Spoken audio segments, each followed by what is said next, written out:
ভাৰত চৰকাৰে আৰু কেৰালাৰ সৈতে এইটো আলোচনাৰ মৰ্মে আজি যিটো আমাৰ গমতপুৰ উদ্ধাৰৰ কাৰণে আৰু জনজাতিকৰণৰ কাৰণে দীৰ্ঘদিনীয়া আন্দোলন কৰি আমি আহিছোঁ, কিন্তু আন্দোলন কৰি আহিছোঁ, কিন্তু আমাৰ প্ৰাপ্য অধিকাৰ আমি এতিয়ালৈকে পোৱা নাই।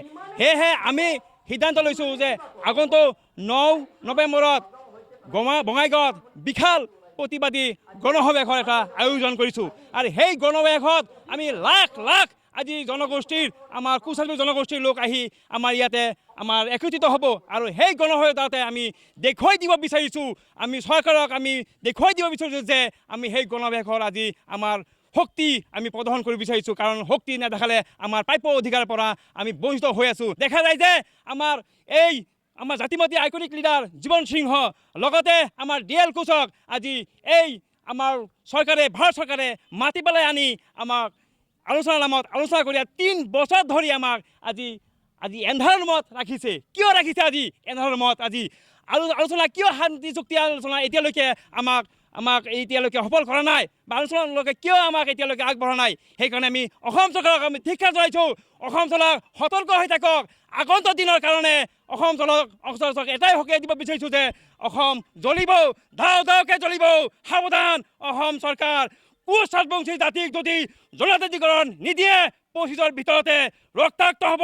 আৰু এইটো কথা মই আজিৰ এই সাংবাদিকৰ জৰিয়তে আৰু আমাৰ সভাৰ জৰিয়তে মই অসম চৰকাৰক মই ক'ব বিচাৰিছোঁ যে সাৱধান হৈ যাওক। আৰু কুচাৰী জনগোষ্ঠীক এই অতি সোনকালে আমাক জনজাতিকৰণৰ মজা দিয়ক, নহ'লে অন্যথা অসমখন ৰক্তাক্ত হৈ যাব। সেইখিনি দাবী হ'ব আমাৰ অসম চৰকাৰ তথা ভাৰত চৰকাৰে, এইটো কথা স্পষ্ট কথা। আৰু দেখা যায় যে আমাক এই আমাৰ জনজাতিকৰণৰ বিৰোধিতা কৰি আহিছে, এই বিৰোধী কৰা যোনে আহিছে। আজি দেখা যায় ট্ৰাইবেল সংঘৰ আজি আমাৰ সভাপতি আজিত খাগৰাৰী, এই আজিত খাগৰাৰী কোন হয়? কোন হয় আজিত খাগৰাৰী? আমাৰ কি কুচাৰী জনগোষ্ঠী ঠিকা লৈছে নেকি? যেতিয়া আমি আন্দোলন কৰোঁ তেতিয়া তেখেতে ওলাই যায়। ক'ৰ পৰা ওলাই যায়? তেখেতে আমাক বিৰোধিতা কৰি আছে।